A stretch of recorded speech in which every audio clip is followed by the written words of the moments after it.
मतलब कि तालाबंदी होती है या किसी उद्योग का बंद हो जाना। हड़ताल को अपन अधिनियम की धारा 2 ख में परिभाषित किया गया है, जिसके मुताबिक हड़ताल से किसी उद्योग में नियोजक व्यक्तियों के नियम निकाय द्वारा मिलकर कार्य करते हुए काम बंद कर देना अथवा किसी संख्या में ऐसे व्यक्तियों द्वारा जो नियोजित हैं, मतलब किसी अपन संस्थान में कर्मचारियों को नियुक्त करते हैं, तो जितने मतलब हड़ताल पे चले जाते हैं उनके बाद एक जो टेलर है, अपना टेलर के शब्दों में अपन हड़ताल एक बहुत विस्तृत पद है तथा यह नियोजन का इसके कर्मकारों के बीच विवादों के संदर्भ में एक बड़ी अहमियत रखता है।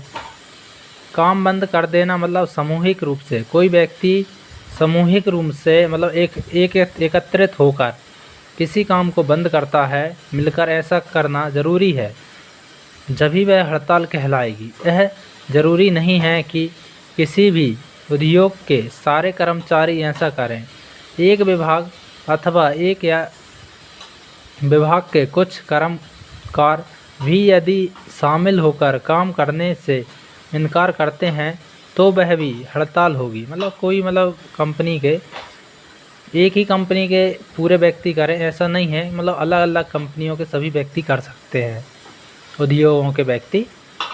तो ऐसे में हड़ताल हेतु सब सामान्य उद्देश्य मतलब सबका एक ही उद्देश्य होना चाहिए, कॉमन इंटेंशन होना जरूरी है।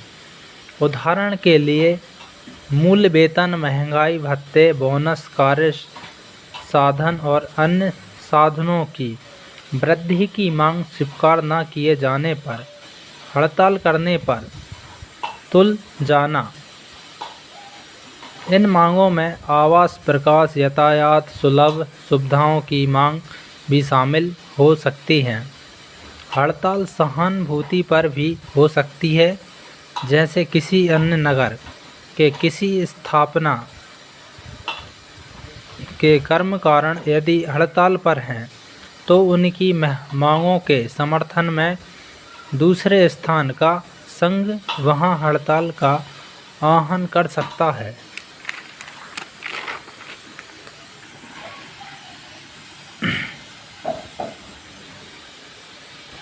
भारतीय संविधान में इस बात का स्पष्ट उल्लेख है कि किसी भी व्यक्ति को पेश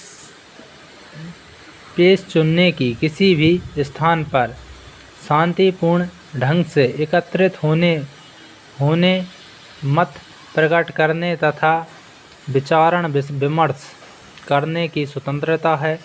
संविधान की इस व्यवस्था में संघों के निर्माण किए जाने के अधिकार की तरह संकेत मिलता है। इसलिए हड़ताल कर्मकारों के हाथों में एक ऐसा दिव्य अस्त्र है जिसके बल पर वे नियोजकों से अपनी मांगों को मनमाने से सफल होते हैं। गांधी विचारधारा के मुताबिक हड़ताल एक तरह की